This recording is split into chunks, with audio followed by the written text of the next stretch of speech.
ইম্মা ইয়াবলুগান্না ইনদাকাল কিবারি আহাদুহুমা আও কিলাহুমা ফালা তাকুল লাহুমা উফফিন ওয়ালা তানহারহুমা ওয়া কুল লাহুমা কাওলান কারীমা। আল্লাহ পাক বলেন, এ দুনিয়ার মানুষেরা, তোমাদের কারো মা বাবা অথবা কারো মা অথবা কারো বাবা তোমাদের মধ্যে বিদ্যমান উপস্থিত থাকা সত্ত্বেও তোমরা তাদের সাথে এমন কোন কথা, এমন কোন বাক্য বলিও না যেই বাক্যটি বলার সঙ্গে সঙ্গে তোমাদের মা বাবার মনে কষ্ট আসে। কেমন ভাবে, কিভাবে আল্লাহর হুকুমের সাথে মা বাবার সাথে সৎ ব্যবহার যে করবেন, কিভাবে সৎ ব্যবহার করবেন আল্লাহ শিখাইতেছে। ফালা তাকুল লাহুমা, ও আমার বান্দা, তোমরা তোমাদের মা বাবাকে বলিও না, এমন কথা বলিও না, মা বাবার সাথে অগ্রণী ভূমিকা পালন করে যখন কথা বলবা অথবা মা বাবার প্রতি উত্তরে যখন কথা বলবা, লা তাকুল লাহুমা উফফিন, উফ শব্দ প্রয়োগকারী, উফ শব্দ ব্যবহারকারী কোন শব্দ তোমরা বলিও না। মাকে যদি কেউ বলে, কি গো মা, এখনো বাদ দাও না কেন, আমার অফিস টাইম হয়ে গেছে, অফিসে চলে যাব, বাদ দাও না কেন, বলেন তো কোন মাকে এইরকম শব্দের দ্বারা কথা বলা, এটা কোন সন্তানের জন্য সুসন্তানের আলামত কিনা? এটা সুসন্তানের আলামত হতে পারে না। আজকালকে অনেক সন্তানেরা আছে যাদেরকে কি বলবো, কুসন্তান বলবো না সুসন্তান বলবো খুঁজে পাচ্ছি না। স্ত্রীর পক্ষ হয়ে স্ত্রীর ভালোবাসার কারণে মাকে আজকে কটু বাক্য বলতে বাধ্য হয়। এরা সুসন্তান হতে পারে না। হ্যাঁ, তাই বলে কি ইসলাম কারো প্রতি জুলুম করে না, মনে রাখবেন। অনেকে নাস্তিক মনোমাইন্ডের মানুষ যারা, তারা হয়তো ভাবতে পারে এই কথা, তাহলে কি বউয়ের কোনো মর্যাদা ইসলামে নাই? অবশ্যই স্ত্রীর মর্যাদা আল্লাহ কোরআনের মধ্যে ঘোষণা করে দিয়েছেন কিয়ামত পর্যন্ত সমস্ত মানুষের জন্য, যে স্ত্রীদের সাথে ভালো ব্যবহার করো। ভালো ব্যবহার করার নির্দেশ সূরা নিসার মধ্যে আল্লাহ পাক ঘোষণা করেছেন। এই জন্য স্ত্রীর হক অবশ্যই আদায় করতে হবে, স্ত্রীর ভালোবাসা স্ত্রীর জায়গায় রাখতে হবে, মা বাবার ভালোবাসা মা বাবার জায়গায় রাখতে হবে।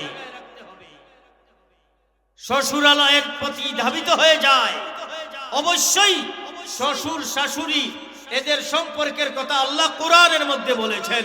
শ্বশুর শাশুড়িকে ইজ্জত করতেই হবে, কিন্তু মা বাবাকে ইজ্জত করা আবশ্যকীয়ের উপরে আবশ্যকীয় বিষয়, এটা মনে রাখবেন। وَوَصَّيْنَا الْإِنسَانَ بِوَالِدَيْهِ حَمَلَتْهُ وَوَصَّيْنَا الْإِنسَانَ بِوَالِدَيْهِ حَمَلَتْهُ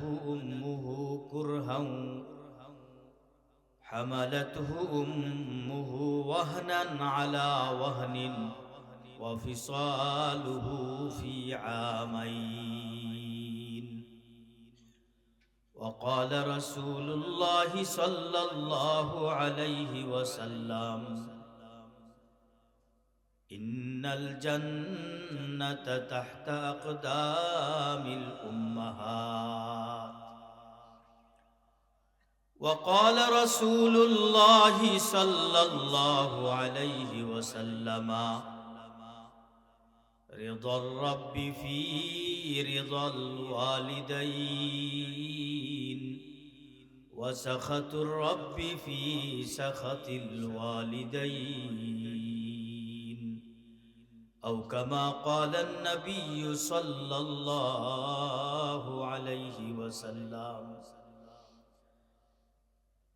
درود شريف پڑھی اللهم صل على محمد وعلى آل محمد كما صليت على إبراهيم وعلى آل إبراهيم إنك حميد مجيد اللهم بارك على محمد وعلى آل محمد كما باركت على إبراهيم وعلى آل إبراهيم إنك حميد مجيد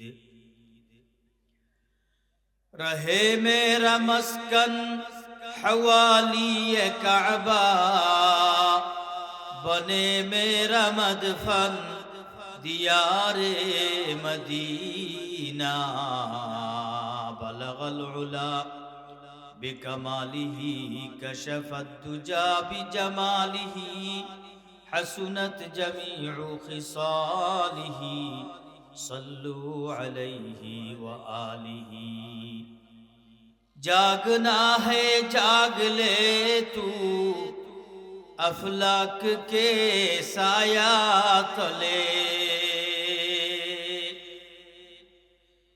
جاگنا ہے جاگ لے تو افلاک کے سایہ تلے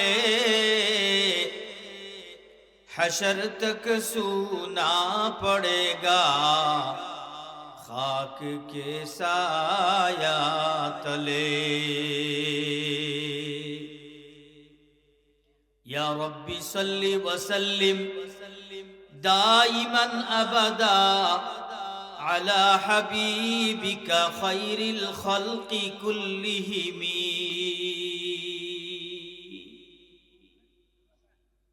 আলহামদুলিল্লাহ। মঞ্জারটেক আল ফাত্তাহ জামে মসজিদ কমিটি এবং যুব সমাজের উদ্যোগে আয়োজিত আজকের বার্ষিক ওয়াজ ও দোয়ার মাহফিলের মোহতারাম সভাপতি, মঞ্চে উপবিষ্ট আমার কাবিল ইহতেরাম হযরত উলামায়ে কেরাম, ইসলাম প্রিয় তৌহিদি জনতা, পর্দার আড়ালের মা ও বোনেরা, আল্লাহ পাক পরওয়ারদিগারে আলম আমাদেরকে মায়া করে দয়া করে আল্লাহ পাক আমাদেরকে সুস্থ রেখে আমাদের দিল দিমাগকে ভালো রেখে আল্লাহ পাকের হুকুম পালনের জন্য দ্বীনি এক মজলিসে দীর্ঘ সময় থেকে জাতির রাহবার ওয়ারাসাতুল আম্বিয়া হযরত উলামায়ে কেরামের জবান মুবারক থেকে কোরআন ও সুন্নাহর মুহাব্বতে দাওয়াতে তাবলীগের নিসবতে আমাদেরকে কিছু কথা শোনা এবং বলার তৌফিক দান করেছেন। এই জন্য সকলেই অন্তরের অন্তঃস্থল থেকে আল্লাহ পাকের শুকর আদায় করি আলহামদুলিল্লাহ। শীতের রাত কষ্ট করে দীর্ঘ সময় থেকে এখানে বসে আছেন, আল্লাহ তাআলা সবাইকে জাযায়ে খায়ের উত্তম বদলা দান করুন, সবাই বলেন আমিন। মাহফিল শেষ হওয়া পর্যন্ত আমরা সকলেই বসার নিয়ত করি, করব তো ইনশাআল্লাহ। বেশি সময় আলোচনা করব না, সময় কম, একটু ধৈর্য ধরে বসি। আপনাদের সামনে কোরআনে কারীম থেকে একটি আয়াতে কারিমা তিলাওয়াত করেছি এবং রাসূল করিম সাল্লাল্লাহু আলাইহি ওয়াসাল্লামের অসংখ্য গণিত হাদিস থেকে ছোট্ট দুইখানা হাদিস তেলাওয়াত করেছি। এই আয়াত এবং হাদিসের আলোকে কিছু কথা আপনাদের সামনে আলোকপাত করার চেষ্টা করব ইনশাআল্লাহ। আল্লাহ পাক পরওয়ারদিগারে আলম যাদেরকে পছন্দ করেন দ্বীনি মাহফিলে আসার বসার, দ্বীনের কথা শ্রবণ করার সুযোগ করে দেন। বেশক নিঃসন্দেহে আল্লাহ আমাদেরকে কবুল করেছেন, পছন্দ করেছেন।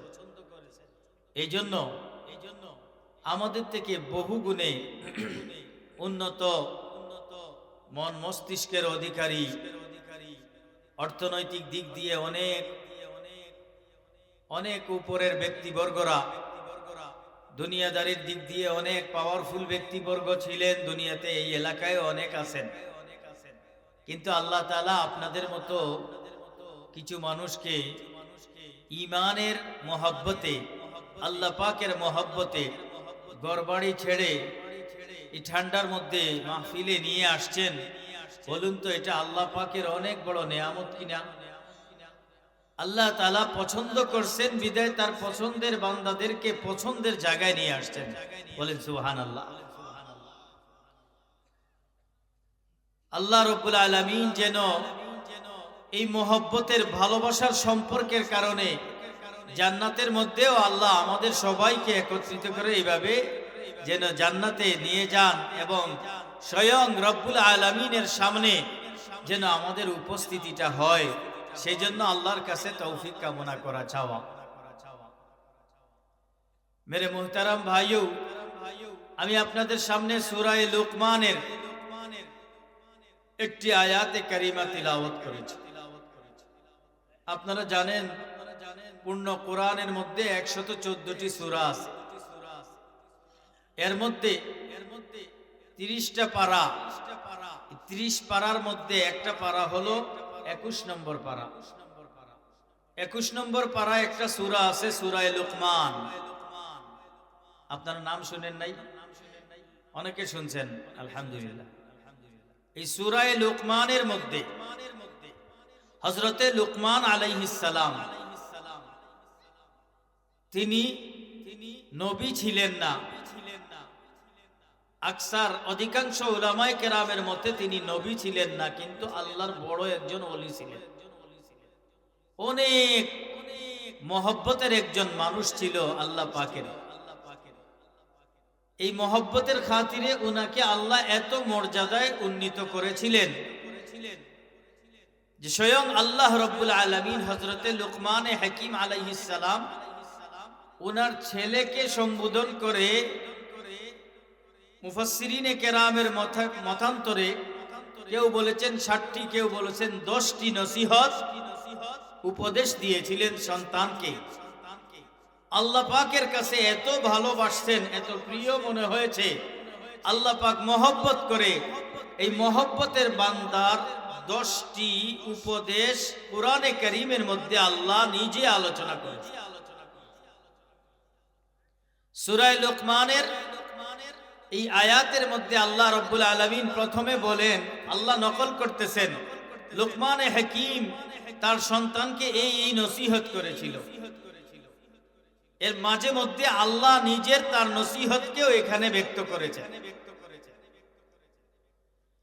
হযরতে লুকমান হাকিম আলাইহিস সালামের এই নসিহতের কথা আল্লাহ উল্লেখ করতেছেন, ওয়া ইয ক্বালা লুকমানু লিইবনিহি ওয়া হুয়া ইয়াইযুহু ইয়া বুনাইয়া ইন্নী ইয়া বুনাইয়া লা তুশরিক বিল্লাহ। আল্লাহ তাআলা বলেন, এবং যখন লুকমান আলাইহিস সালাতু ওয়াস সালাম তার ছেলেকে নসিহত করার ক্ষেত্রে নসিহতের মাধ্যমে যখন বললেন এই কথাটি, কি বললেন? ছেলেকে ডাক দিয়ে বলেন, ইয়া বুনাইয়া লা তুশরিক বিল্লাহ, হে আমার ছেলে। এখানে উলামায়ে কেরাম উপস্থিত আছেন। ইয়া বুনাইয়া শব্দের অর্থে আর শব্দের মধ্যে সাধারণ একটু বাহ্যিক অমিল দেখা যায়। আমরা জানি ওয়ালাদুন মানে ছেলে, আর যদি বাণী হইতো তাহলে বলা হইতো যে আমার ছেলে। এখানে বুনাইয়া শব্দের দ্বারা মুফাসসিরিনে কেরাম বলেন, লুকমান হাকিম আলাইহিস সালাতু ওয়াস সালামকে, লুকমান হাকিম ওনার ছেলেকে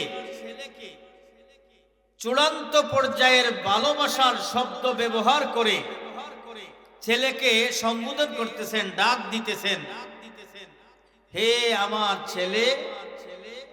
এইভাবে সরাসরি হে আমার ছেলে না বলে বলতেছেন, হে আমার আদরের সন্তান, কলিজার টুকরা। আমরা যেরকম বাচ্চাদেরকে, ছোট বাবুদেরকে সম্বোধন করি, হে বাবু, ফুখা, হ্যাঁ, এই জাতীয় এগুলি কেন বলে? মানুষ মহব্বত করে, আন্তরিকতার চূড়ান্ত পর্যায়ে সন্তানের সম্বোধন এরকম করে থাকে এক এক শব্দের দ্বারা। হযরত লুকমান হাকিম আলাইহিস সালাতু ওয়াস সালাম উনার সন্তানকে এরকম ছোট মনে করে, ছোট বাবু। অনেক সময় দেখা যায় একজনের বাড়িতে গেছেন তো ডাক দিতেছে, এ বাবু এদিকে আসো তো, বা খুকা চা নিয়ে আসো। তো দেখা যায় যে ছোট মানুষ মনে করে ডাক দিছে, আসাতে আবার দেখা যায় একটু বড়, ও তো ছোট মানুষ না। এমনও যে ছোট তো নাই, ওই ব্যক্তিরও আরো 2-3টা ছেলে মেয়ে আছে, কিন্তু ডাকতেছে খুকা, ওই ছোটবেলার ডাক্তার হয়ে গেছে। হযরত লুকমান হাকিম আলাইহিস সালাম ওনার ছেলেকে এইভাবে ডাকলেন, ইয়া বুনাইয়া। এবার এখানে একটু খেয়াল করেন, লুকমান হাকিমের ছেলে ওই মুসলমান ছিল, লুকমান হাকিমের ধর্ম অবলম্বী ছিল নাকি অমুসলিম ছিল, এটা পরিপূর্ণভাবে বলা যায় না, দুটোটার সম্ভাবনা আছে। যদি অমুসলিম থাকে তাহলে লুকমান হাকিম পরবর্তী যে কথাটি বলবেন ছেলেকে, এটা বাস্তব। আর যদি অমুসলিম না হয়ে লুকমান হাকিমের ধর্ম অবলম্বী হয়ে থাকে, সেটাও প্রযোজ্য। তার ঈমান ইসলামের প্রতি মজবুত অবস্থানের জন্য বাবা গুরুত্বারোপ করেছেন। এবার আসুন, পরবর্তী কথাটি কি ছিল? ছেলেকে ডাক দিয়ে বলতেছেন, ইয়া বুনাইয়া লা তুশরিক বিল্লাহ। হে আমার কলিজার টুকরা সন্তান, হে আমার ছেলে, লা তুশরিক বিল্লাহ, আল্লাহ পাক রব্বুল আলামিনের সঙ্গে শরীক করিও না। শরীক তো বুঝেন, শরীক বুঝেন না? অংশ স্থাপন করা, কারো জন্য অংশ নির্ধারণ করা, এটার নাম হলো শরীক। যে শরীক করে এই কাজটাকে বলা হয় শিরক, আরবিতে বলা হয় শিরকুন।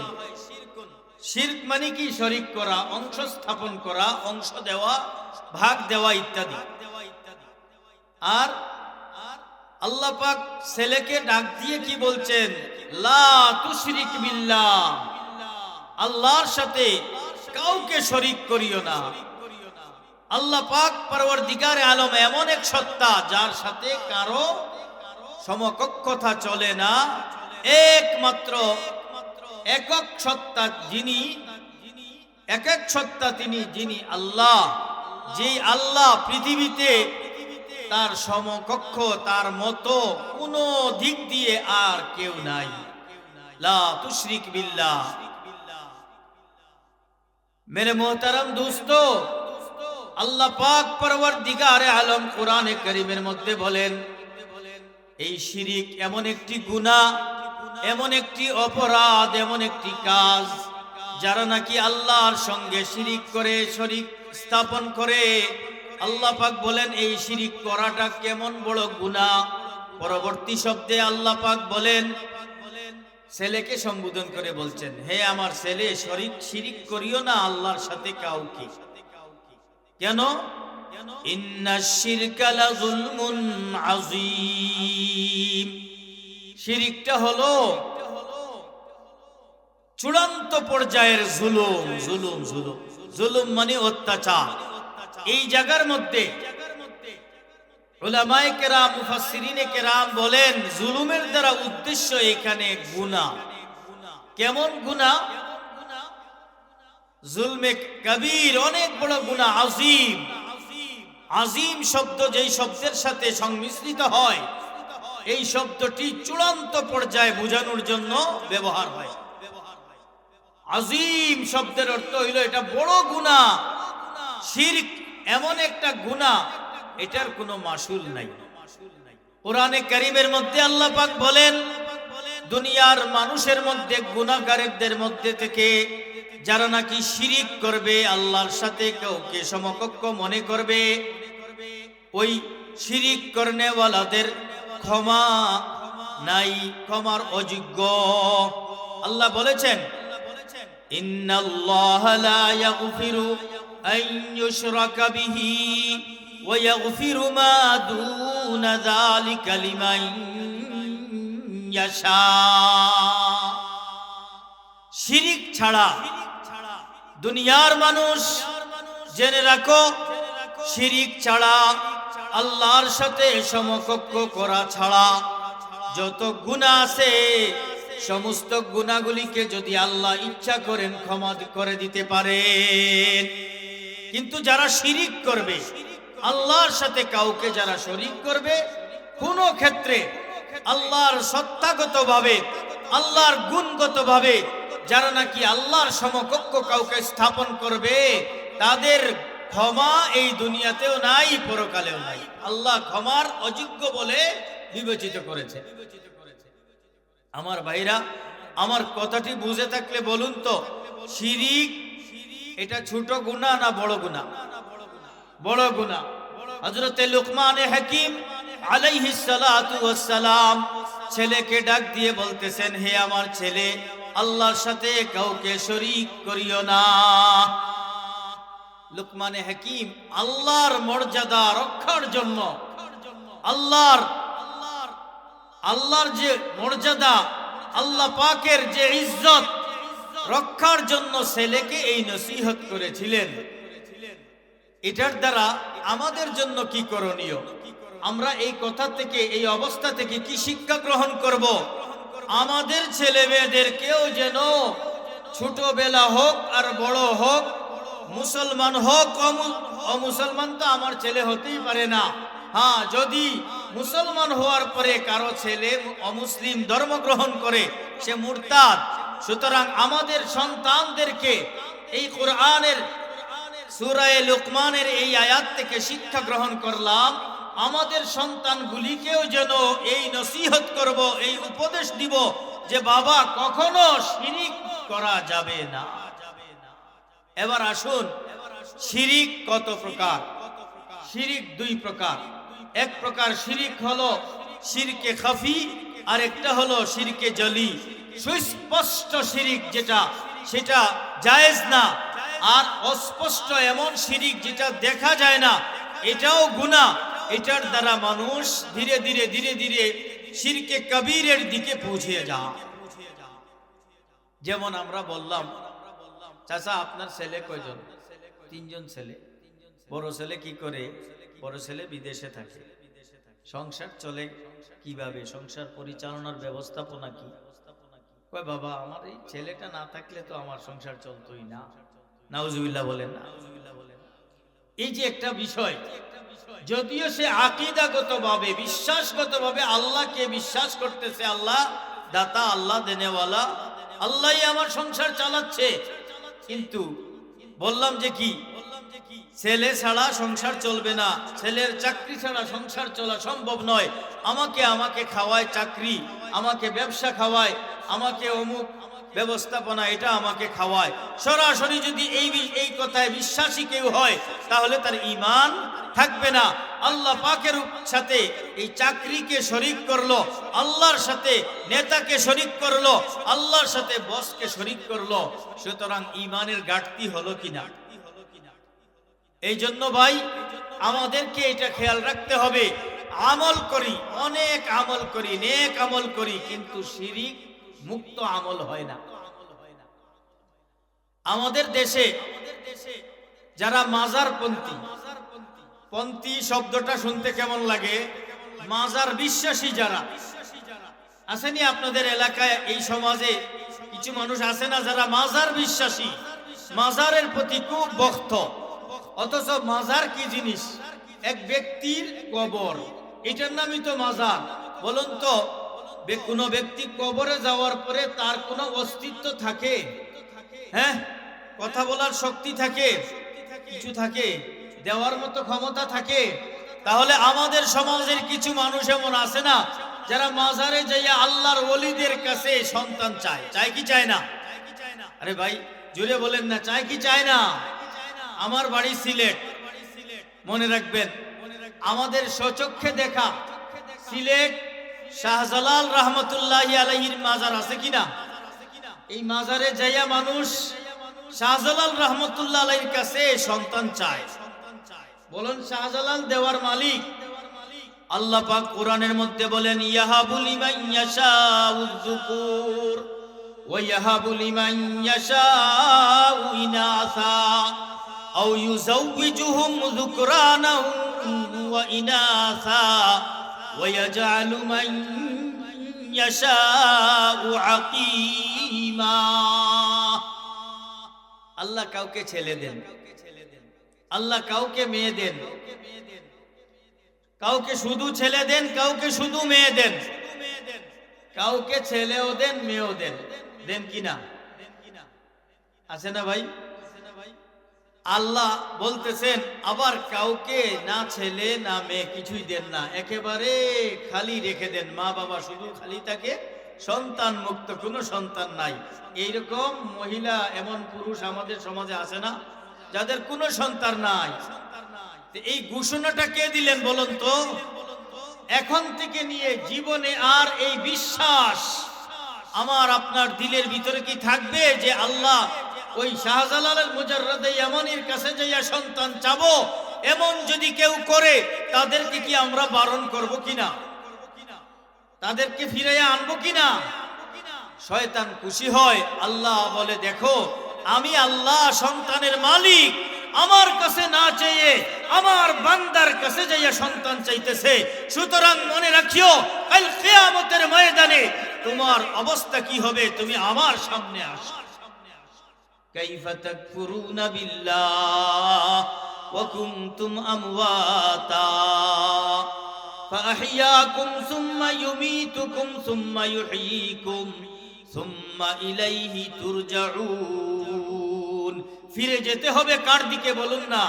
আল্লাহ বলতেছেন, ও আমার বান্দা, তুমি কিরকম ভাবে আমি আল্লাহকে অস্বীকার করো, অথচ আমি তোমাকে জীবন দান করেছি, আবার তোমাকে মৃত্যু দান করেছি, আবার তোমাদেরকে জীবিত করব।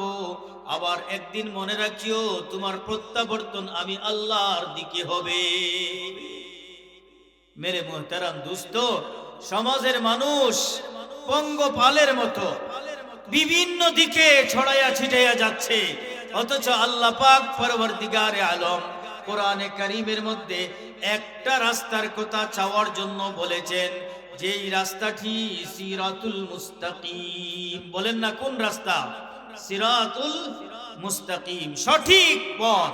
সেই সঠিক পথের দরখাস্ত আমি আপনি আল্লাহ পাকের সামনে যখন দাঁড়াই নামাজের মধ্যে, প্রতিদিন 5 ওয়াক্ত নামাজ, ফরজ নামাজের মধ্যে, নফল নামাজের মধ্যে, সকল নামাজের মধ্যে আমরা আল্লাহকে বলি, ইয়্যাকা না'বুদু ওয়া ইয়্যাকা নাস্তাঈন ইহদিনাস সিরাতাল মুস্তাকিম।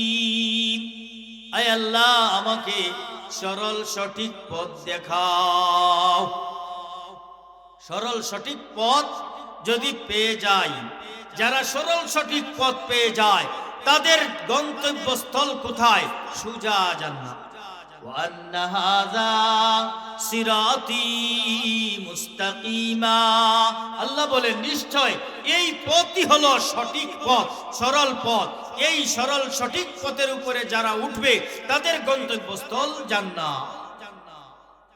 মেরে মুহতারাম দোস্ত, তাহলে আমল যে করব, শিরক মুক্ত আমল করব, বেদাত মুক্ত আমল করতে হবে, বেদাত মুক্ত আমল করতে হবে, শিরিক মুক্ত আমল করতে হবে। যদি শিরিকি আমল না ছাড়ি, আল্লাহ আমাকে আপনাকে ক্ষমা করবে না।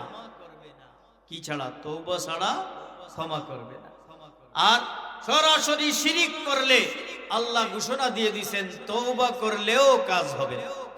বলুন না, তওবা করলে কাজ হবে? যদি হইতো আল্লাহ কোরআনে এই ঘোষণা দিতেন না, লা ইয়াগফিরু আন ইউশরাকা বিহি ওয়া ইয়াগফিরু মা দুনা যালিকা লিমান ইয়াশা। কবিরা গুনাহ করলে আল্লাহ maaf করে দিবে, ঘোষণা করা হয়েছে তওবা করো। রাসূল করিম সাল্লাল্লাহু আলাইহি ওয়াসাল্লামের চাচা যান হযরতে হামজা রাদিয়াল্লাহু তাআলা আনহুকে উহুদের ময়দানে পরবর্তীতে সাহাবীর মর্যাদা উন্নীত হয়েছেন যেই ব্যক্তি হযরতে ওয়াহশী যখন কাফের ছিলেন, নবীজি মুহাম্মদুর রাসূলুল্লাহ সাল্লাল্লাহু আলাইহি সাল্লামের চাচাকে হত্যা করেছিল। এমনকি শুধু হত্যা নয়, হত্যার পরে আবু সুফিয়ানের স্ত্রী হিন্দা তখন কি করেছিল, নবীজির কলিজা বের করে চাবিয়েছিল।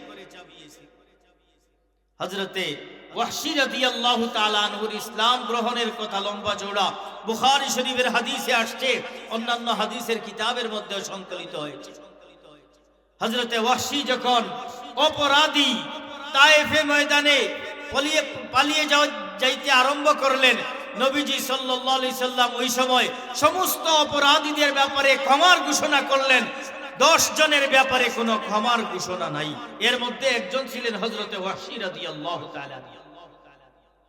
সেই ওয়াহশী যখন মুসলমান হয় তার আগে একজন সাহাবী যাইয়া বলতেছেন, কোথায় যাও?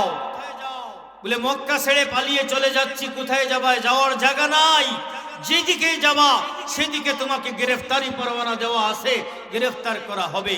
বলে, বাঁচার উপায় কি? বাঁচার উপায় হলো নবী মুহাম্মদুর রাসূলুল্লাহ সাল্লাল্লাহু আলাইহি সাল্লামের পক্ষ থেকে তোমার ব্যাপারে সিদ্ধান্ত এসেছে, তুমি যদি বাঁচতে চাও তাহলে লা ইলাহা ইল্লাল্লাহ মুহাম্মদুর রাসূলুল্লাহ পড়ো।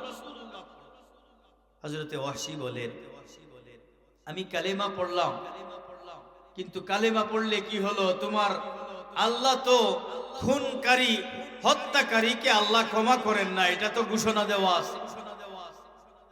নবীজির কাছে যাইয়া বললেন ওই সাহাবী, ওয়াহশী তো মুসলমান হতে চায় কিন্তু বলে যে এটা। হুজুর সাল্লাল্লাহু আলাইহি সাল্লাম জানায় দিলেন, ওয়াহশী যদি মুসলমান হতে চায়, দেখেন আল্লাহর নবী কত প্রসারিত মনের, কত উদার মনের ছিলেন। যেই হামজার হত্যা, হযরতে হামজার ইন্তেকাল, শাহাদাতকে তিনি বরদাস্ত করে নিতে পারেন নাই। অনেক লম্বা ঘটনা। হযরতে ওয়াহশী যখন ইসলাম কবুল করতে মনে মনে মানসিকভাবে প্রস্তুত হচ্ছিল, নবীজি মুহাম্মদুর রাসূলুল্লাহ সাল্লাল্লাহু আলাইহি সাল্লাম তাকে আশ্বস্ত করতেছেন, সমস্যা নেই, ওয়াহশীকে বলো মুসলমান হয়ে যেতে, আল্লাহ ক্ষমা করে দিবেন। নবীজি বলেন, মান ক্বালা লা ইলাহা ইল্লাল্লাহ দাখালাল জান্নাহ, যে ব্যক্তি লা ইলাহা ইল্লাল্লাহ বলল এবং সাথে সাথে যদি মারা যায় তার ঠিকানা জান্নাত, কোনো সন্দেহ নাই। এই ফতোয়া, এই মাসআলা আজও পর্যন্ত অদ্যাবধি একই অবস্থানে আছে যে একজন কাফের, কাট্টা কাফের, 80 বছরের কাফের, 100 বছরের কাফের যদি লা ইলাহা ইল্লাল্লাহ বলে আর মরে যায়, তার ঠিকানা হবে কোথায়? জান্নাত, নিঃসন্দেহ। আল্লাহ বলেন, ওয়াল্লাযীনা ইযা ফাআলু ফাহিশাতান আও যালামু আনফুসাহুম জাউকা ফাস্তাগফিরুল্লাহ ওয়াস্তাগফির। রব্বুল আলামিনকে সে তওবাকারী রূপে পাবে, অর্থাৎ কবুলকারী রূপে পাবে।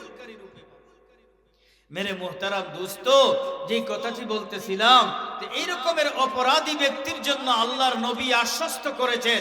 সর্বশেষ হযরতে ওয়াহশী রাদিয়াল্লাহু তাআলা আনহু আল্লাহর নবীর হাতে হাত দিয়ে কালেমা পড়ে মুসলমান হয়ে গেলেন। এরপরেও হুজুরে পাক সাল্লাল্লাহু আলাইহি ওয়াসাল্লাম হযরতে ওয়াহশীর কাছে একটা আবদার রেখেছিলেন, হে ওয়াহশী, তুমি আমার সাহাবী, তুমি মুসলমান হয়ে গেছো, কিয়ামত পর্যন্ত নয়, চিরদিনের জন্য আল্লাহর জাহান্নাম থেকে তুমি হারাম হয়ে গেছে তোমার জন্য জাহান্নাম, কিন্তু একটা আবদার, একটা আবেদন আমার পক্ষ থেকে, একটা নির্দেশনা তোমার কাছে, তুমি কখনো আমার সামনে বসবা না। চিন্তা করছেন কি জন্য ভাই? নবীর চাচা হযরতে সাইয়্যিদুশ শুহাদা, আজকে যার উহুদের ময়দানে সবচেয়ে লম্বা কবর মুবারক, যেটা হযরতে হামজা রাদিয়াল্লাহু তাআলা আনহুর, সেই হযরতে হামজার বেদনাদায়ক অবস্থার জন্য নবীজি বরদাস্ত করতে পারেননি, সহ্য করতে না পেরে ওয়াহশীকে এই কথা বলেছেন, ওয়াহশী, তুমি আমার সামনে বসবা না। মেরে মুহতারাম দোস্ত, নবী পাক সাল্লাল্লাহু আলাইহি সাল্লামের এই নেক নজর থেকে বঞ্চিত হওয়ার জন্য হযরতে ওয়াহশী সারা জীবন কান্নাকাটি করেছিলেন। হায়, এমন অপরাধ করেছি, যদিও আল্লাহ ক্ষমা করে দিয়েছেন, তারপরে আমি আমার নবীর সুনজর থেকে, সুদৃষ্টি থেকে আমি বঞ্চিত। মেরে মুহতারাম দোস্ত, এজন্য শিরিক কেমন কাজ, এমন অযোগ্য অর্থাৎ ক্ষমা অযোগ্য কাজ হলো শিরিক, এত বড় গুনাহ। যাই হোক, হযরত লুকমান হাকিম আলাইহিস সালাতু ওয়াস সালাম যখন ছেলেকে নসিহত করতেছিলেন, এ আমার ছেলে, আল্লাহর সাথে শরীক করিও না। মেরে মুহতারাম দোস্ত, আল্লাহ রাব্বুল আলামিন হযরত লুকমানের সপক্ষে এখানে একটা কথা বললেন। দেখেন, লুকমান হাকিম কার মর্যাদা বৃদ্ধির জন্য, কার সম্মানার্থে এই কথাগুলি বলেছিলেন? আল্লাহ পাকের। তাওহীদ একত্ববাদের কথা লুকমান হাকিম বলেছেন। আল্লাহ পাক পরবর্তীকারে আলমের বক্তব্য মাঝখানে ঢুকায় দিলেন। লুকমান হাকিমের কথা বলছেন আগে, তারপরে মধ্যখানে এই কথাটি আল্লাহ পাক নিজের কথা বলতেছেন। কেন নিজের কথা বললেন? পরবর্তী বিষয়টি আগে বলছি, ভালো করে খেয়াল রাখবেন। লুকমান হাকিম যেহেতু আল্লাহর মর্যাদা বৃদ্ধির জন্য, আল্লাহর একত্ববাদের রক্ষণাবেক্ষণের জন্য ছেলেকে নসিহত করেছিলেন, হে আমার ছেলে, আল্লাহর সাথে কাউকে শরীক করিও না। এই কথা পছন্দ করে স্বয়ং আল্লাহ রাব্বুল আলামিন কথার মধ্যখানে নিজের বক্তব্যকে পেশ করলেন লুকমান হাকিমের সপক্ষে। বলেন সুবহানাল্লাহ। কি ভাই, কথাগুলি বুঝতেছেন? হ্যাঁ, হযরত লুকমানের সপক্ষে আল্লাহ বলতেছেন। শুধু লুকমান নয়, কিয়ামত পর্যন্ত যত মা বাবা পৃথিবীতে আসবে, ছিল, আছে, সমস্ত মা বাবার সপক্ষে আল্লাহ পাক দয়া পরবশ হয়ে লুকমান হাকিমের কথার পরে নিজের কথা ব্যক্ত করতেছেন। আল্লাহ বলেন, ওয়াসাইনাল ইনসানা বিওয়ালিদাইহি হামালাতহু উম্মুহু ওয়াহনান আলা ওয়াহনিন ওয়া ফিসালুহু ফি আমাইন। হযরত লুকমান হাকিম, এই যুবকেরা কেউ যেন না যায় ভাই, বসো বসো, জরুরি কথা কিন্তু। হযরত লুকমান হাকিম আলাইহিস সালাতু ওয়াস সালাম বলেছিলেন, আল্লাহর সাথে শরীক করিও না। কাকে বলছেন বলুন তো? আমার আপনার দিলে বসানোর জন্য বারবার একটা কথাই বলতেছি, আবার বিরক্ত হবেন না যে হুজুর এক কথা কতবার বলে। দুনিয়ার কত কথা আমাদের দিলের ভিতরে জমা হয়ে আছে ভাই, কিন্তু দিনের কথা আমাদের ভিতরে থাকলেও, জমা করলেও থাকে না।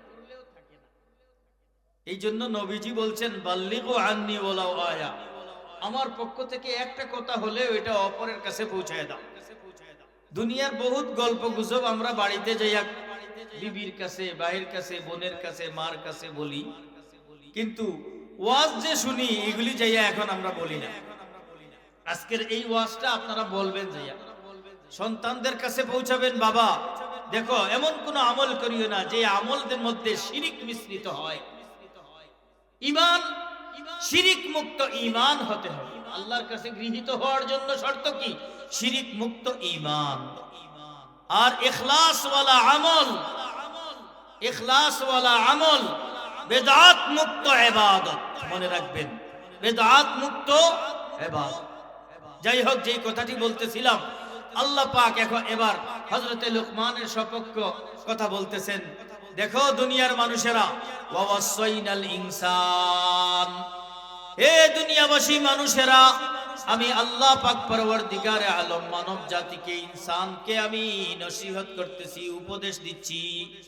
বিওয়ালিদাইহি ইহসানা, দুনিয়ার মানুষেরা, দুনিয়ার সমস্ত ছেলেমেয়েরা, তোমরা যেন তোমাদের মা বাবার সাথে ভালো ব্যবহার করো। বলুন তো, এই নির্দেশনাটা কার? আগে কে নির্দেশ দিয়েছিলেন? আগে নসিহত কে করছিলেন? লুকমান হাকিম নসিহত করেছিলেন, আল্লাহর সাথে কাউকে শরীক করিও না। আর এখানে হযরতে লুকমানের সপক্ষে আল্লাহ বলছেন, হে দুনিয়াবাসী মানুষেরা, হে ছেলেমেয়ের মেয়েরা, তোমরা জেনে রাখো তোমাদের মা বাবার সাথে যেন ভালো ব্যবহার করো। এবার একটা জিনিস স্পষ্ট হয়েছে কিনা দেখেন তো। আল্লাহ বলেন, আল্লাহর সাথে শরীক করিও না, মা বাবার সাথে খারাপ ব্যবহার করিও না। আল্লাহর সাথে শরীক করিও না, এই নির্দেশনার সাথে মা বাবার সম্পর্কটা কি? মা বাবা যদি বেদামি হতো, মা বাবা যদি দামি না হতো, তাহলে আল্লাহ পাকের শিরিকের সাথে সাথে, আল্লাহর সাথে শিরিক না করার সাথে সাথে মা বাবার কথাও এখানে বলা হইতো না। আমার ভাইরা, অন্য জায়গার মধ্যে আল্লাহ পাক বলেন সূরা বনী ইসরাঈলের মধ্যে 15 নম্বর পারা, ওয়া কাযা রাব্বুকা আল্লা তা'বুদু ইল্লা ইয়্যা ওয়া বিল ওয়ালিদাইনি ইহসানা। আল্লাহ পাক পরওয়ারদিগারে আলম বলেন, নবীজি মুহাম্মদুর রাসূলুল্লাহ সাল্লাল্লাহু আলাইহি সাল্লামকে সম্বোধন করে বলেন, ওয়া কাযা রাব্বুকা, তোমার রবের সিদ্ধান্ত, তোমার রবের চূড়ান্ত ফয়সালা এটাই। ওয়া কাযা রাব্বুকা আল্লা তা'বুদু, কোন মানুষ যেন, কোন ঈমানদার যেন আল্লাহর সাথে শরীক করে, আল্লাহর ইবাদত ছাড়া অন্য কারো ইবাদত যেন না করে, এটাই আল্লাহর পক্ষ থেকে চূড়ান্ত সিদ্ধান্ত। ঠিক না বেঠিক বলেন না? ইবাদত কি আল্লাহ ছাড়া আর কারো জায়েজ আছে? আল্লাহ ছাড়া পীর সাহেবের ইবাদত করা জায়েজ আছে? কালিমায়ে তাইয়্যিবার মধ্যে যদি কেউ বলে আল্লাহর নাম ছাড়া পীর সাহেবের নাম ঈমান থাকবে? হ্যাঁ, আমাদের সমাজের মধ্যে, এই দেশে এই জাতীয় ভণ্ড পীরেরা আছে কিনা? অনেক মানুষ আছে আল্লাহর সাথে নিজের নাম লাগাইয়া দেয়, নাউযুবিল্লাহি মিন যালিক। তো আল্লাহ পাক পরওয়ারদিগারে আলম বলেন, হে নবী, আপনার রবের পক্ষ থেকে চূড়ান্ত ফাইনাল সিদ্ধান্ত এটা যে আল্লাহর ইবাদতের সাথে আর কোনো ইবাদত চলবে না। আল্লাহ তা'বুদু ইল্লা ইয়্যা ওয়া বিল ওয়ালিদাইনি ইহসানা। ও আমার ভাইরা, ভালো করে বুঝেন, এই জায়গার মধ্যে আল্লাহ পাক পরওয়ারদিগারে আলম বলেন, আল্লাহর ইবাদত ছাড়া আর কারো ইবাদত এখানে চলবে না। সাথে সাথে ওয়াও-এ আতিফা, সম্পৃক্তশীল একটা ওয়াওয়ের মাধ্যমে আল্লাহ বলেন এবং, সাথে সাথে বলতেছেন এবং ওয়াবিল ওয়ালিদাইনি ইহসানা। দুনিয়ার মানুষেরা জেনে রাখো, আল্লাহর ইবাদতের পরেই, আল্লাহর ইবাদতের পরেই স্থানটি হলো তোমাদের মা বাবার সাথে সদ্ব্যবহার। বলুন তো, মা বাবার সাথে সদ্ব্যবহার করা এটা কার হুকুম? যতজন মানুষ আছেন, আওয়াজটা এরকম হইল না। বাসাবাড়ি থেকে মহিলারা মনে করবো মনে হয় প্যান্ডেলে কেউই নাই, শুধু হুজুর আর মাইক ছাড়া, অথচ আমরা আসি না। বলুন তো দেখি, মা বাবার সাথে ভালো ব্যবহার করা এটা কার হুকুম? আরো জোরে বলি, কার হুকুম? সুতরাং আল্লাহ পাক বলতেছেন ওয়াবিল ওয়ালিদাইনি ইহসানা, মা বাবার সাথে ভালো ব্যবহার করো। আল্লাহর ইবাদতের পরেই হলো মা বাবার সাথে ভালো ব্যবহার করা, এটা বড় ইবাদত। এবার মা বাবার সাথে যে ভালো ব্যবহার করবে, কি রকম ব্যবহার আল্লাহ নিজে বলছেন, ইম্মা ইয়াবলুগান্না ইনদাকাল কিবারি আহাদুহুমা আও কিলাহুমা ফালা তাকুল লাহুমা উফফিন ওয়ালা তানহারহুমা ওয়া কুল লাহুমা কাওলান কারীমা।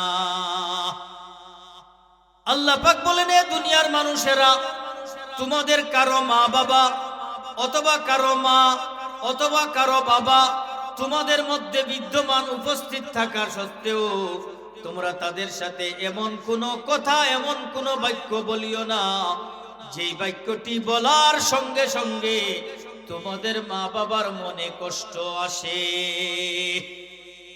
কেমন ভাবে, কিভাবে আল্লাহর হুকুমের সাথে মা বাবার সাথে সদ্ব্যবহার যে করবেন, কিভাবে সদ্ব্যবহার করবেন আল্লাহ শিখাইতেছে। ফালা তাকুল লাহুমা, ও আমার বান্দা, তোমরা তোমাদের মা বাবাকে বলিও না, এমন কথা বলিও না, মা বাবার সাথে অগ্রণী ভূমিকা পালন করে যখন কথা বলবা অথবা মা বাবার প্রতি উত্তরে যখন কথা বলবা, লা তাকুল লাহুমা উফফিন, উফ শব্দ প্রয়োগকারী, উফ শব্দ ব্যবহারকারী কোন শব্দ তোমরা বলিও না। মাকে যদি কেউ বলে কি গো মা এখনো বাদ দাও না কেন, আমার অফিস টাইম হয়ে গেছে অফিসে চলে যাব, বাদ দাও না কেন, বলেন তো কোন মাকে এরকম শব্দের দ্বারা কথা বলা এটা কোন সন্তানের জন্য সুসন্তানের আলামত কিনা? এটা সুসন্তানের আলামত হতে পারে না। আজকালকে অনেক সন্তানেরা আছে যাদেরকে কি বলবো, কুসন্তান বলবো না সুসন্তান বলবো খুঁজে পাচ্ছি না। স্ত্রীর পক্ষ হয়ে স্ত্রীর ভালোবাসার কারণে মাকে আজকে কটু বাক্য বলতে বাধ্য হয়। এরা সুসন্তান হতে পারে না। হ্যাঁ, তাই বলে কি ইসলাম কারো প্রতি জুলুম করে না, মনে রাখবেন। অনেকে নাস্তিক মনোমাইন্ডের মানুষ যারা, তারা হয়তো ভাবতে পারে এই কথা, তাহলে কি বউয়ের কোনো মর্যাদা ইসলামে নাই? অবশ্যই স্ত্রীর মর্যাদা আল্লাহ কোরআনের মধ্যে ঘোষণা করে দিয়েছেন কিয়ামত পর্যন্ত সমস্ত মানুষের জন্য, যে স্ত্রীদের সাথে ভালো ব্যবহার করো। ভালো ব্যবহার করার নির্দেশ সূরা নিসার মধ্যে আল্লাহ পাক ঘোষণা করেছেন। এই জন্য স্ত্রীর হক অবশ্যই আদায় করতে হবে। স্ত্রীর ভালোবাসা স্ত্রীর জায়গায় রাখতে হবে, মা বাবার ভালোবাসা মা বাবার জায়গায় রাখতে হবে। শ্বশুরালয়ের প্রতি ধাবিত হয়ে যায়। অবশ্যই শ্বশুর শাশুড়ি এদের সম্পর্কের কথা আল্লাহ কোরআনের মধ্যে বলেছেন। শ্বশুর শাশুড়িকে ইজ্জত করতেই হবে, কিন্তু মা বাবাকে ইজ্জত করা আবশ্যকীয়ের উপরে আবশ্যকীয় বিষয়, এটা মনে রাখবেন। বাজার থেকে ছেলে চাকরি পাইলো, বিবাহ করলো, মিষ্টির মোছা বিভিন্ন বিভিন্ন খাদ্যদ্রব্য স্ত্রী ভালোবাসে পছন্দ করে আনিয়ে যখন স্ত্রীর হাতে দে, মা চুপে চুপে দেখে, শুরু হয়ে গেল, দেখছো আমার ছেলেটাকে বিয়ে করালাম, এখন তার বউয়ের কাছে নিয়ে চুপে চুপে দে। আসেনি না এমন? বলুন না, মায়ের মনে কষ্ট আসে কিনা? মনে রাখবেন, মা এবং বাবাকে কখনো কষ্ট দিব না। আল্লাহ বলছেন লা তাকুল্লাহুমা উফফিন ওয়ালা তানহারহুমা, কটু বাক্য তো বলবোই না, ধমকও দিব না। ধমক দেয় অনেক ছেলে মেয়েরা। হাদিস শরীফের মধ্যে এসেছে কিয়ামতের আলামতের মধ্যে থেকে একটি আলামত হলো আনতালিদাল আমাতু রাব্বাতাহা ওয়া আনতারাল হুফাতাল উরাতাল আলা রিআ আশ-শা ইয়াতাতাওয়ালুনা ফিল বুনিয়ান। লম্বা হাদিস, হাদিসে জিবরাইল। এই হাদিসে জিবরিলের মধ্যে কিয়ামতের আলামত সম্পর্কে একটি হাদিস, যার ব্যাখ্যা, এই শব্দের ব্যাখ্যা আনতালিদাল আমাতু রাব্বাতাহা। কিয়ামতের আগে এমন সময় আসবে যে সন্তান তার মা বাবার মায়ের সাথে বাদী সুলভ আচরণ করবে। করে কিনা? এখন বহুত সন্তানেরা আছে মায়ের সাথে খারাপ ব্যবহার করে। ও আমার ভাইরা, নবী মুহাম্মদুর রাসূলুল্লাহ সাল্লাল্লাহু আলাইহি সাল্লাম মায়ের কথা বলেছেন সিল উম্মুকা। একজন সাহাবী এসে জিজ্ঞাসা করলেন, ওগো আল্লাহর নবী, আমাকে একটু বলে দিন ভালো আমল করার জন্য। নবীজি বলেন আমার মা বাবার সাথে, ওই সাহাবী বলেন মা বাবার সাথে দুইজনের সাথে কাদের সাথে আমি ভালো ব্যবহার করব? নবী বলেন সিল উম্মুকা, তোমার মায়ের সাথে ভালো ব্যবহার করো, তোমার মায়ের সাথে ভালো ব্যবহার করো, তোমার মায়ের সাথে ভালো ব্যবহার করো। কয়বার বলছেন? 3 বার। এরপরে বলতেছেন সিল আবু, তোমার বাবার সাথে ভালো ব্যবহার করো। প্রথমে 3 বার বলছেন। কার কথা বলুন তো? মায়ের কথা। কেন মায়ের কথা? ও আমার ভাইরা, কোরআনের মধ্যে সূরা লুকমানের এই আয়াত, ওয়াসাইনাল ইনসানা বিওয়ালিদাইহি হামালাতহু উম্মুহু ওয়াহনা, মায়ের কথা এখানে আসছে কেন? মা বাবা, ওয়ালিদাইন শব্দের অর্থ হইল মা এবং বাবা, কিন্তু এই জায়গার মধ্যে শুধু মায়ের কথা আসছে। কি কারণে? সন্তান লালন পালনের ক্ষেত্রে, সন্তান দুনিয়াতে আসার ক্ষেত্রে কার ভূমিকা বেশি বলেন না? একমত সবাই? মায়ের ভূমিকা বেশি। 10 মাস 10 দিন পর্যন্ত পেটে নিয়ে কে বহন করে? বাবা না মা? তারপর সন্তান প্রসব কে করে? তারপর সন্তানের দুধ পান করায় কে? লালন পালন কে করে? ভরণ পোষণ কে করে? বাবা। ভরণ পোষণ এক জিনিস, লালন পালন এক জিনিস। আমাদের ভূমিকা শুধু দুনিয়াতে জন্ম দেওয়ার মাধ্যম হলো বাবা। এরপরে যত পরিমাণ কষ্ট মায়ের হয় বাবার অর্ধেকের চেয়ে অনেক অনেক কম হয়। কিন্তু পাওয়ার কার বেশি? আমারই বেশি। মেরে মুহতারাম দোস্ত, আল্লাহ পাক পরওয়ারদিগারে আলম এই জন্য বলেছেন মায়ের কথা। নবীজি বলছেন সিল উম্মুকা, সিল উম্মুকা, সিল উম্মুকা। আগে মায়ের সাথে ভালো ব্যবহার করো। কোন সন্তান যদি এমন করে, মার সাথে খারাপ ব্যবহার করে, তার জন্য জান্নাত হারাম হয়ে যাবে। এমন কোন মায়ের সন্তান নেই যারা দুনিয়ার থেকে বিদায় নিল মা এবং বাবাকে অসন্তুষ্ট রেখে। নিঃসন্দেহে আল্লাহর নবীর কথা অনুযায়ী ওই সন্তান জাহান্নামী। ল দেখায় লাভ নাই, আইন দেখায় লাভ নাই। মা এবং বাবা যত বড়ই হোক না, এরা সুপ্রিম কোর্ট, হাইকোর্ট। এখানে বিচার চলে না। বিচার যদি হয় একমাত্র আল্লাহ পাক পরওয়ারদিগারে আলমের কাঠগড়ায় দাঁড়াইতে হবে বাবা মাকে। দুনিয়ার মানুষেরা জেনে রাখুন, যদি কোনো বাবা মা সন্তানের হক আদায় করে না, সন্তানের সাথে বেইনসাফি করে, সন্তানের হক নষ্ট করে, অবশ্যই অবশ্যই ওই মা এবং বাবাদেরকে জাহান্নামের কাঠগড়ায় দাঁড়াইতে হবে। কি বলেন, ইসলামের বিধান কি একপক্ষিক না দ্বিপক্ষিক? মনে রাখবেন, দুই পক্ষে আছে কথা। মা এবং বাবা এমন ধারণা যেন না করি, দেখছো আমার সন্তান এমন কাজ করে, ঠিকই আছে, তার ব্যাপারে ঠিকই আছে। ও আমার ভাইরা, হযরতে আলকমা নবীজির একজন সাহাবী ছিলেন। বলুন তো কোন কোন সাহাবীর নাম ধরছি? আলকমা। সেই আলকমা রাদিয়াল্লাহু তাআলা আনহু সাধারণ থেকে সাধারণ একজন সাহাবী ছিলেন। মৃত্যু পথমতে পতিত, একেবারে অবস্থা খারাপ, এই মাত্র মারা যাবে। নবীজির সাহাবায়ে কেরামগণ কয়েকজন সাহাবীর সংবাদ শুনে গেলেন আলকমার কাছে। যাইয়া দেখতেছেন মাত্র কিছুক্ষণের মধ্যেই আলকমার মওত হয়ে যাবে। ওনারা কালেমার তালকিন করতেছেন, বলো আলকমা লা ইলাহা ইল্লাল্লাহু মুহাম্মাদুর রাসূলুল্লাহ। আলকমার জবান দিয়ে কালেমা আসে না। সাহাবায়ে কেরামদের মধ্যে হযরতে আলী রাদিয়াল্লাহু তাআলা আনহু আল্লাহর নবীর কাছে গেলেন, ওগো আল্লাহর নবী, আপনার একজন সাহাবী মৃত্যু মুখে পতিত। হযরতে আলকমা সাধারণ থেকে সাধারণ একজন সাহাবী, অনেক চেষ্টা করলাম, তার জবান দিয়ে কালিমা আসতেছে না। আল্লাহর নবী বলেন, যাও তো দেখো আলকমার মা আছে কিনা জিন্দা। হযরতে আলী গেলেন, যাইয়া দেখলেন আলকমার মা আছে। খবর দিলেন নবীজিকে, আছে, যাইয়া বলো আমার কাছে আসতে। হযরতে আলকমার মা আল্লাহর নবীর কাছে গেলেন।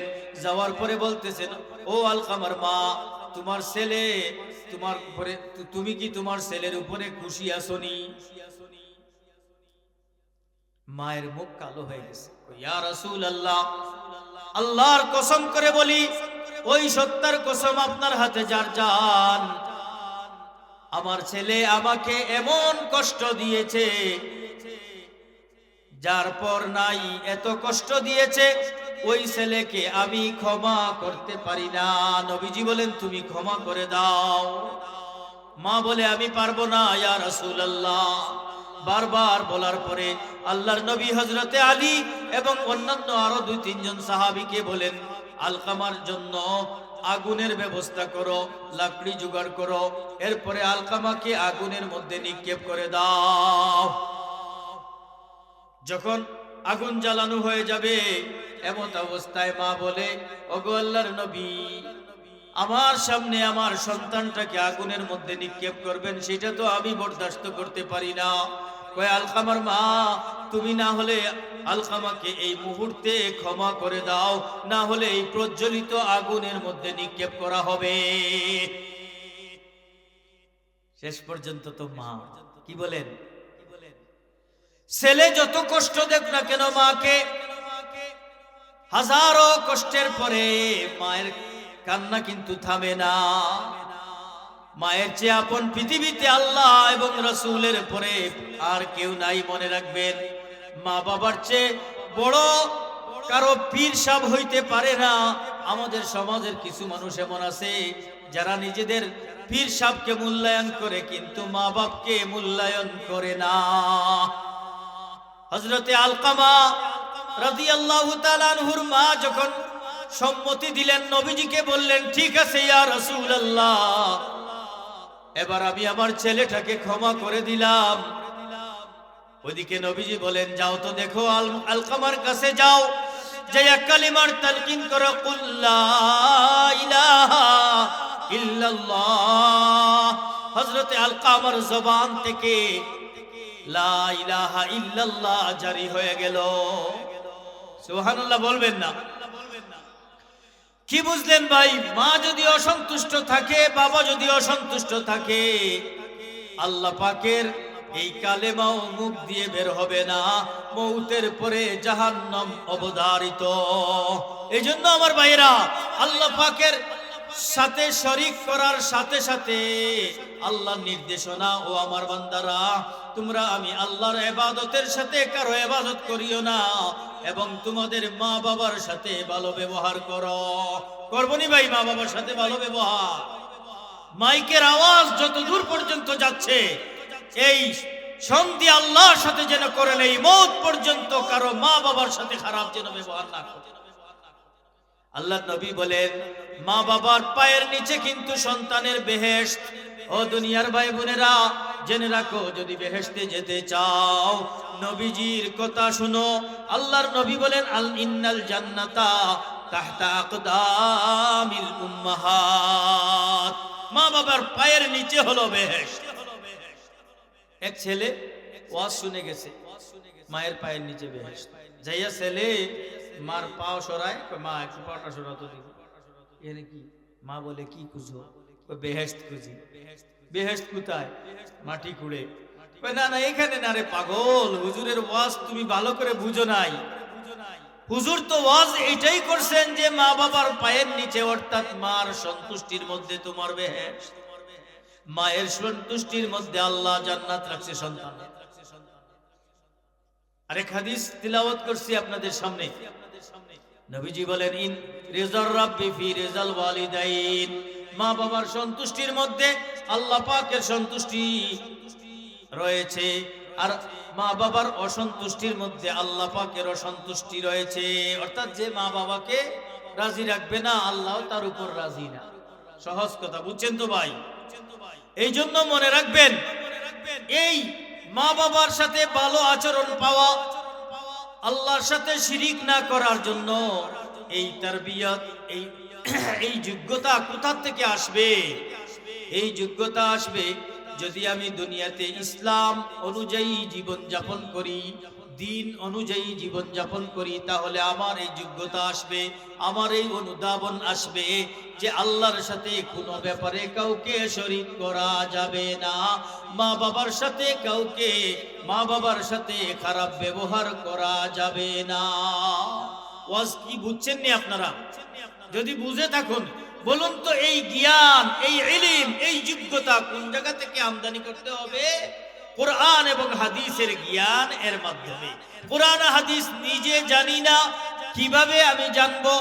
আলেম উলামা যারা কোরআন এবং হাদিসের ধারক বাহক যারা, তাদের কাছ থেকে আমাকে এই জ্ঞান অর্জন করতে হবে। ও আমার ভাইরা, কোরআনের জ্ঞান যার মধ্যে নাই, সেই ব্যক্তি পরিপূর্ণ মানুষ হতে পারে না। পরিপূর্ণ মানুষ হওয়ার জন্য কোরআনে কারীমের জ্ঞান লাগবে, উলামায়ে কেরামের সংস্রব লাগবে। উলামায়ে কেরামের সংস্রবের মাধ্যমে যেই ব্যক্তি কোরআনের জ্ঞান শিখবে, ওই অনুযায়ী আমল করবে, আল্লাহ পাক পরওয়ারদিগারে আলম ওই সমস্ত মানুষগুলিকে তার জান্নাতে দাখিল করবে। এই জন্য আল্লাহ রসুল এক হাদিসের মধ্যে বলেন, হয়তো তুমি আলেম হও, মুসলিম শরীফের হাদিস, নবীজি বলেন, কুন আলিমান, তুমি আলেম হও, আও মুতাআল্লিমান, অথবা কোনো আলেমের ছাত্র হও, আও মুস্তামিআন, অথবা তুমি কোনো আলেমের কথা শ্রবণকারী হও, আও মুহিব্বান, অথবা তুমি কোনো আলেমকে মোহব্বতকারী হও। কয়টা কথা বলছেন নবীজি বলেন না? মনে আছে? চারটা কথা। একটা বলছেন তুমি আলেম হও। আচ্ছা বলেন, এখন যারা 50-60 বছর বয়স, 30-40 বছর বয়স, এরা কি এখন মাদ্রাসায় পড়ালেখা করে আলেম হওয়া সহজ বিষয় না? অনেক কঠিন। যখন আমি এটা হতে পারলাম না, নবী বলতেছেন কোন আলেমের ছাত্র হও। তুমি বুড়া হলেও আলেমের ছাত্র হওয়া সম্ভব। মসজিদের ইমাম সাহেবের কাছে যাইয়া প্রত্যেকদিন সকালে কোরআন শরীফ নিয়ে বসেন, আদিয়ায় কায়দা নিয়ে বসেন, বলেন হুজুর আমাকে কিছু শিখান, কোরআন শিখান, দিন শিখান। তাহলে আপনি ইমাম সাহেবের ছাত্র হয়ে গেলেন। না থাকে, আমরা ব্যস্ত সমাজ, সময় নাই, ছাত্র হওয়ারও সময় নাই। আল্লাহর নবী বলেন, ও আমার উম্মতেরা, তাহলে আলেমদের কথা শুনো, কথা শুনো। এই যে ওয়াজের মধ্যে আইসা কথা শুনতেছেন, আল্লাহ পাকের কাছে জবাব দিতে পারবেন, ও আল্লাহ দুনিয়াতে কিছুই নিজে জানি নাই, আমাদের মা বাবারাও আমাদেরকে এমন শিক্ষা দেয় নাই যে শিক্ষার কারণে তোমাকে চিনতে পেরেছি। তাহলে কিভাবে জানলা?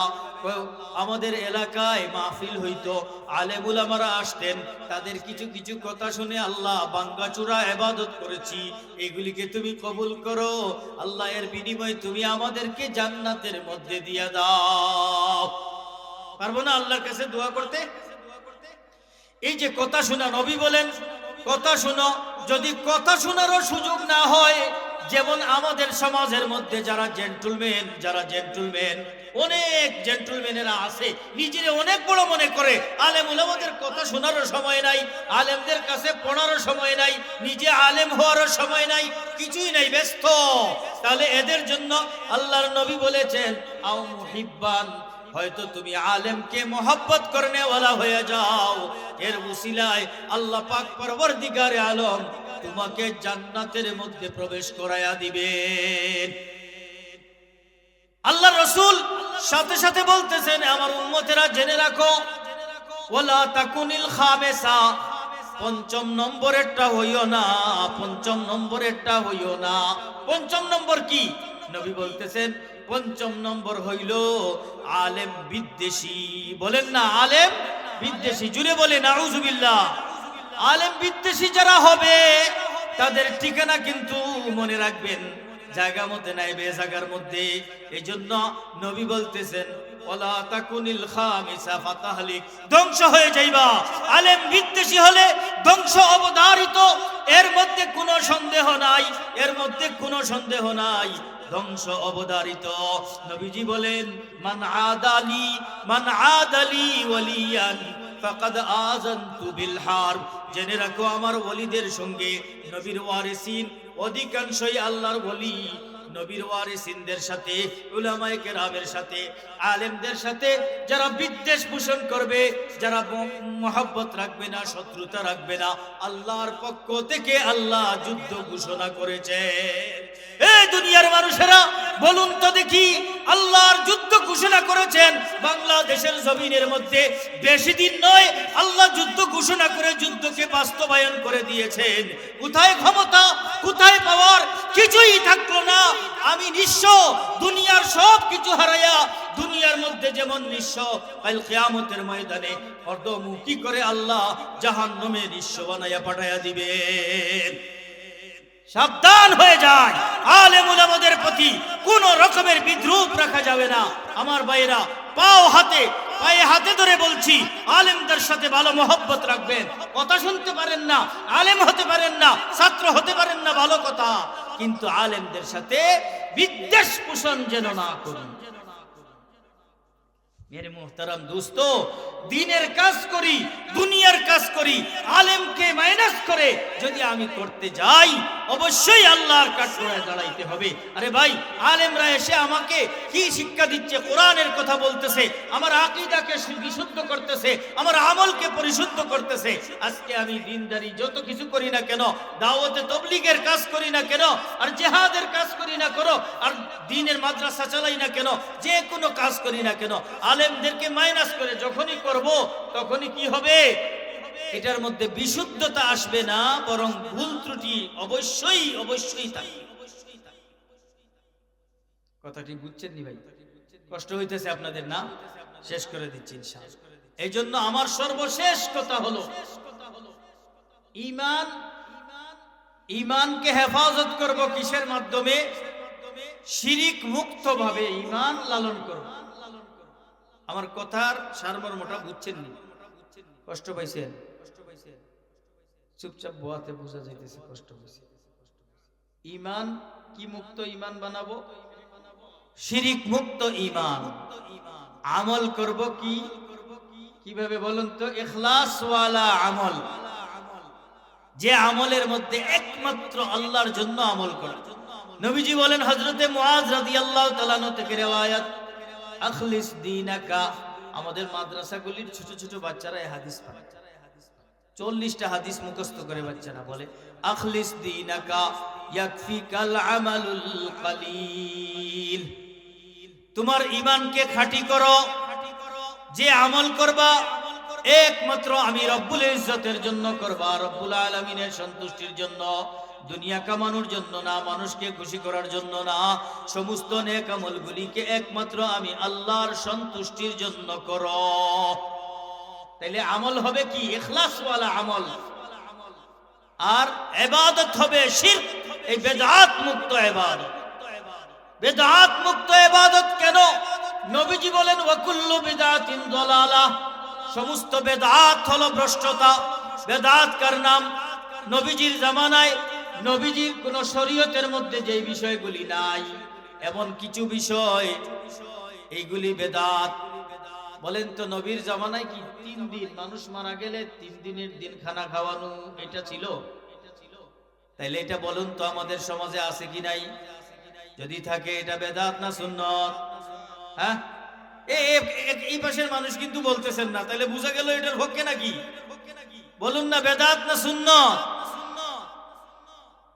নবীজি বলেন, যে ব্যক্তি আমার দ্বীনের, আমার শরীয়তের মধ্যে নতুনত্ব সৃষ্টি করলো, হাযা বেদাত এবং ফাহুয়া রাদ্দুন, এটা প্রত্যাখ্যিত, এটাকে রাখা যায় না, এটাকে ফেলে দিতে হবে। ওয়া কুল্লু বিদআতিন দালালা। নবীজি বলেন, প্রত্যেক বেদাত, শরীয়তের মধ্যে যত নতুনত্ব আছে এই সবগুলি হলো বেদাত। আমাদের সমাজের মানুষ অনেক জায়গায় কিন্তু ঈদ কয়টা পালন করে? 3টা ঈদ পালন করে। বলুন না কোন কোন ঈদ? রোজার ঈদ, বকরা ঈদ, আর একটা কি? ঈদে মিলাদুন নবী। শরীয়তের মধ্যে আসেনি ঈদে মিলাদুন নবী? নবীজি বলছেন বছরে 2টা ঈদ, আর তারা বেশি বুঝে বলে কি ঈদ 3টা, সকল ঈদের সেরা ঈদ ঈদে মিলাদুন নবী। এগুলি বেদাত না? 40 করা বেদাত না? না সুন্নত? বলেন না, সুন্নত না বেদাত? আল্লাহর নবী বলেন, আমার উম্মতেরা যদি এক একটা সুন্নত পালন করে, আমার উম্মতেরা প্রতিটা সুন্নতের ব্যাপারে বিনিময়ে আল্লাহ 100 শহীদের সওয়াব দান করেন। আর বেদাত হইলে কি হবে? ফাহুয়া রাদ্দুন, এটা প্রত্যাখ্যিত, এটার কোনো সওয়াব নাই, বরং মরণের পরে আল্লাহর নবীর হাউজে কাউসার থেকে পানি পান করার সুযোগ হবে না। নবীজি পানি পান করাবেন, মনে করবেন উম্মত, আমার উম্মত আসছে পানি পান করাবো। লম্বা ওইদিকে যাচ্ছি না, আরো অনেক লম্বা, 2 ঘন্টা বসা লাগবে। এখন নবীজি পানি দিবেন, ওখান থেকে আইসা ফেরেশতা নিষেধ করে, আল্লাহর নবী, ইয়া রাসূলুল্লাহ, দিয়েন না, দিয়েন না। কেন? নবী আপনার পরে, আপনি দুনিয়ার থেকে যাওয়ার পরে আপনার দিন থেকে পরিবর্তন হইয়া অন্য দিন পালন করছে। গায়্যারা মিন বাদি লিমান গায়্যারা মিন বাদি। নবীজি এই কথা শুনিয়া বলবে, আরে যাও যাও যাও যাও, সুহকান, দূর হ, দূর হ, এখান থেকে দূর হ, আমার হাউজে কাউসারের পানি তোমার জন্য না। তখন ঠেলাটা বুঝে আসবে। আজকে যারা বেদাত করে না বুঝে, আমাদের সরল মনা মানুষেরা এরা বুঝে না, সাধারণ মানুষ বুঝে না, যারা বুঝাই আমরা, আমাদের অনেক বেশি দোষ। এই জন্য বুঝতে হবে ভাই, খালি ডাকলেই কিন্তু গেলে বিপদ আছে। বুঝে শুনে যাইতে হবে পীর সাহেবের কাছে, বুঝে শুনে যাইতে হবে এই পীর ভালো না মন্দ, হক না না হক, ভালো পীর না বন্ড, এটা বুঝতে হবে। এজন্য রাসূল করিম সাল্লাল্লাহু আলাইহি ওয়াসাল্লাম বলেছেন, আলাইকুম বিমুজালাসাতিল উলামা, উলামায়ে কেরামদের কাছে যাওয়া আসা করো, আলেম উলামাদের সাথে চলো, তাদের সাথে মুসাফা করো, তাদের সাথে জিয়ারত করো, সাক্ষাৎ করো, এটা তোমার ইবাদত। যাই হোক, আল্লাহ রাব্বুল আলামিন আমাদের সব ভাইকে যতগুলি কথা বলা হইল, লোকমান হাকিম আলাইহিস সালামের 10টি নসিহতের থেকে কয়টার কথা বলছি? 2টা মনে আসেনি? বাসা যাইয়া বলতে পারবেন তো? বলবেন। এরপরে এই 2টার মধ্যে অনেক কিছু কথা বললাম। আল্লাহ তাআলা আমাদের সব ভাইদেরকে, মা বোন সহ সবাইকে আমল করার মতো তৌফিক দান করুন। ওয়া আখির দাওয়ানা আনিল হামদুলিল্লাহি রাব্বিল আলামিন।